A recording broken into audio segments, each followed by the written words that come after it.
Puji Tuhan saudara sekalian, saya berharap saudara di rumah sehat-sehat, tolong jaga kesehatan, rajin olahraga ya. Penting sekali karena anak muda juga harus mau olahraga ya, makan yang bergizi dan sering cuci tangan ya. Oke, mari kita sama-sama berdoa. Tuhan Yesus, terima kasih atas hari ini yang begitu luar biasa. Bukalah hati dan pikiran kami supaya kami sungguh bisa ngerti Tuhan rencana Engkau di dalam kehidupan kami. Dalam nama Engkau Tuhan Yesus kami serahkan waktu ini tangan Engkau. Haleluya, amin. Saudara sekalian, hari ini kita mau sama baca Lukas 12 ayat 16 ya, sampai 21. Kita mau belajar bagaimana seorang bisnismen yang sukses, kehidupannya itu luar biasa, berlimpah-limpah, tidak ada kekurangan. Tetapi kita lihat sifat dia, pikiran dia, bagaimana ya, kita baca. Silakan Martin akan bantu saya baca ayat ini. Lukas 12 ayat 16 sampai 21. Firman Tuhan berbunyi, kemudian ia mengatakan kepada mereka suatu perumpamaan, katanya, ada seorang kaya, tanahnya berlimpah-limpah hasilnya.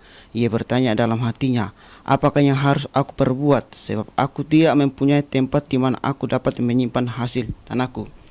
Lalu katanya, inilah yang akan kuperbuat, aku akan merombak lembung-lembung dan aku akan mendirikan yang lebih besar, dan aku akan menyimpan di dalamnya segala gandum dan barang-barangku. Sesudah itu aku akan berkata kepada jiwaku, jiwaku, ada padamu banyak barang tertimbun untuk bertahun-tahun lamanya. Beristirahatlah, makanlah, minumlah, dan bersenang-senang. Tetapi firman Allah kepadanya, hai engkau orang bodoh, pada malam ini juga jiwamu akan diambil daripadamu, dan apa yang telah kusediakan untuk siapa itu nanti. Demikianlah jadinya dengan orang yang mengumpulkan harta bagi dirinya sendiri, jikalau ia tidak kaya di hadapan Allah. Amin. Puji Tuhan. Saudara sekalian, ayat ini sebenarnya cocok sekali untuk kita orang timur. Apalagi kita, maaf ya, kita bukan rasis ya, orang keturunan ya, karena saya baca dan mikirin sejarah. Nenek saya dan kakek saya datang ke Indonesia tahun 1935. Apa yang mereka bawa? Cuma koper dong. Dan kakek saya datang ke Indonesia udah berapa, kayaknya setahun ya, pulang ke Tiongkok, jemput nenek saya ya, datang ke Indonesia. Nah, pada tahun 1900 lebih itu, banyak sekali orang Tiongkok itu, mereka itu susah sekali, termasuk kakek saya dan nenek saya. Mereka tidak bisa hidup di Tiongkok karena miskin sekali. Karena itu mereka exodus ya, mereka keluar dari negara mereka menuju ke Asia. Ada yang ke Thailand, Singapura, ke Thailand, ke Malaysia, ya you name it, di Filipina, banyak sekali. Nah, apa yang terjadi dalam kehidupan orang tua kita ini? Mereka hidupnya susah sekali. Ya, kakek makan nasi sama kecap. Nenek juga cerita bahwa telur, buat mereka makan telur, mereka sudah senang sekali. Dan mereka makan ikan teri. Nah, hidup mereka susah, karena itu mereka rajin sekali untuk mencari nafkah. Mereka ke kampung, mereka jualan, mereka beli di kota. Ini saya cerita tentang keluarga saya, nenek moyang aku. Jadi mereka itu ke Siantar, beliin baju, jual di kampung gitu loh. Nah, untuk membesarkan anak-anak mereka. Nah, karena itu mereka sering sekali kumpul harta. Jadi waktu saya baca ini, saya bisa ngerti sedikit karena waktu saya kecil, kakek saya suka beli banyak barang di toko-toko ya, waktu saya masih ingat. Jadi aku nggak ngerti kenapa banyak barang. Oh, dia bilang nggak, ntar lebaran ini barang semuanya habis. Memang benar, waktu lebaran, wah semuanya orang datang karena waktu saya kecil kakek saya sudah sukses ya, dia sudah punya ruko ya, jadi banyak orang beli barang di Siantar dengan kakek saya, dan dia akan beli di Medan, kirim ke Siantar, dari Siantar dia jual ke kampung-kampung semuanya itu. Dan saya tahu stok barang itu seperti apa gitu, karena mereka tunggu lebaran supaya laku dan laris semuanya. Nah, itu sungguh terjadi. Nah, ini juga sama. Nah, orang yang sukses ini, orang yang kaya ini, dia mempunyai segala-galanya. Tetapi ada satu hal yang salah. Salahnya apa? Ya kalau kakek-kakek kita itu kan karena itu ya, orang Tionghoa itu semuanya kumpulin uang, udah kebiasaan. Jadi maaf ya, yang gak kenal Tuhan punya orang, uang itulah Tuhan mereka. Sebelum aku kenal Yesus, Tidak ada bedanya. Aku juga sama. Maunya cari uang karena saya lahir di keluarga yang bukan orang kaya. Mama saya rajin, papa saya juga ulet. Dan saya mengatakan pada suatu hari saya akan mau cari uang sebanyak-banyak mungkin. Dan cari uang, cari titel, saya mau sarjana, itu adalah mimpi saya dan itu adalah cita-cita saya seumur hidup. Nah, apa yang terjadi? Dan itulah yang kita lakukan sebagai seorang keturunan. Uang itu menjadi Tuhan kita. Nah, hari ini Yesus ingatkan kita. Janganlah kita sombong kalau kita sudah sukses di dalam segala ini. Jangan seperti orang ini yang bodoh. Dia merasakan, ya, orang kaya ini, dia merasakan dia ini tidak butuh Tuhan. Dia merasakan dia ini adalah seorang yang kaya. Money can buy everything.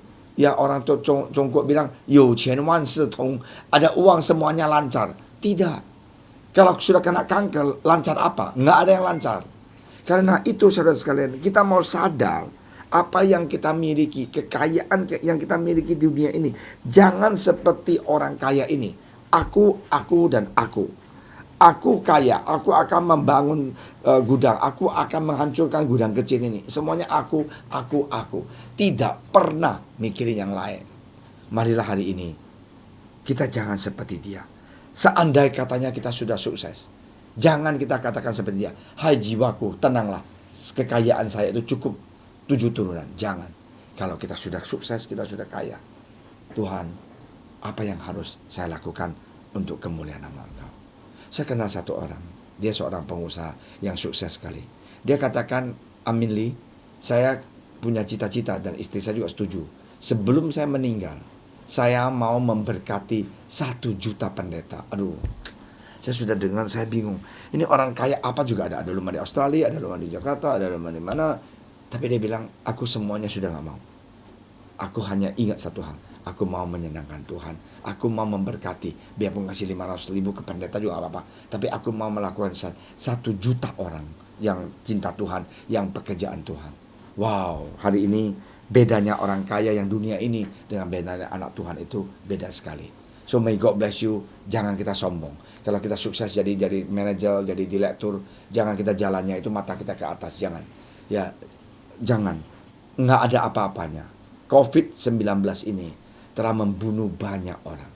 Ya, tahun lalu sudah meninggal dan tahun ini sekarang sudah keluarga sudah pusing. Boleh nggak galiin tulangnya pindah ke Santiago? Boleh nggak gali dia punya tulang pindah ke kuburan Lestari atau ke Bogor? Saya mau katakan, saudara sekalian, inilah hidup manusia di dunia ini. Hanya sebentar. Marilah kita bawa kita punya kehidupan. Kita doa, Tuhan, pakailah aku. Aku mau lebih rendah hati. Kalau aku sungguh diberkati, terima kasih Tuhan Yesus atas kebaikan Engkau. Kalau aku sukses dalam pekerjaan di kantor, pujilah nama Engkau Tuhan. Jangan kita jalan di rumah kita, di rumah kita, di balkoni, kita sombong. Ini aku punya rumah besar, aku punya mobil keren, aku punya jam tangan yang mahal. Nggak usahlah. Kita jadi manusia, jangan seperti orang kaya ini, sombong. Dan akhirnya apa yang dikatakan Yesus, hai kamu orang bodoh, malam ini juga kamu akan mati. Orang kaya banyak yang mati di COVID ini. Siapa yang nikmati? Nggak ada. Anak-anak cucunya aja. Hari ini marilah kita mau menjadi orang yang cerdas, orang yang pintar, yaitu takut akan Tuhan Yesus dan cinta Dia. Serahkan hidup kita kepada Dia. Kehidupan kita, keluarga kita, masa depan kita pasti akan dilindungi Tuhan. Mari kita berdoa. Terima kasih Tuhan Yesus atas hari ini. Biarlah kami sungguh bisa belajar Tuhan dari perumpamaan yang Yesus ngajar kami. Supaya kami jangan seperti orang kaya yang bodoh ini. Dan kami hanya mencari uang. Dan kami hanya memikir aku dan aku dan aku. Tidak pernah kita memikirin pelayanan Tuhan. Tidak pernah kita memikirin untuk lebih cinta Tuhan. Tuhan, bentuklah kami, ubahlah kami. Dalam nama Engkau Tuhan Yesus, kami telah berdoa. Dan kami tidak lupa untuk berdoa untuk saudara-saudara kami yang kena COVID. Tuhan, sembuhkan mereka, tolong mereka. Tuhan, kami juga ingat berdoa untuk saudara-saudara kami dalam kesusahan, dalam pekerjaannya, usahanya. Tuhan Yesus, buka jalan supaya mereka bisa, Tuhan, come back. Tuhan bisa bounce back kembali, bisa bangkit kembali. Dalam nama Engkau Tuhan Yesus, kami telah berdoa.